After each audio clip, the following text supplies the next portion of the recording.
There's no such thing as a good or bad memory. There is no such thing as a good or bad memory. There's just a trained memory and an untrained memory. Does that make sense? Now, here's the thing. I grew up with these learning challenges. I had all these difficulties all through school, all through elementary, middle school, junior high, high school. I had all of these challenges. At the age of 9, I remember a teacher looking at me thinking I wasn't either smart enough to understand what she was saying or wasn't paying attention. She was talking to another adult, and she said, "That's the boy with the broken brain." And I was like, at 9 years old, right? And so those kind of identity issues, those beliefs, does that make a difference?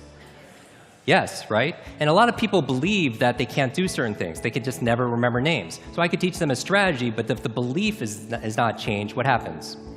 It's not, because it becomes self-fulfilling. I remember running a marathon, and preparing for it, I read a chapter of one of the books, and it was on the psychology of running a marathon, right? The mental part. And it said this verbatim, word for word, because I'm a memory expert. It said, "Your brain is like a supercomputer, and your self-talk is a program it will run. So if you tell yourself you're not good at remembering names, you will not remember the name of the next person you meet because you programmed your supercomputer not to." A lot of people say, "Oh, I have a bad memory," right? They always think, "I have memory," or "I have focus," or "I don't have focus," or "I have creativity," "I don't have creativity." I want you to scrap that. Creativity is not something you have, it's something you do. Focus is not something you have, focus is something you do.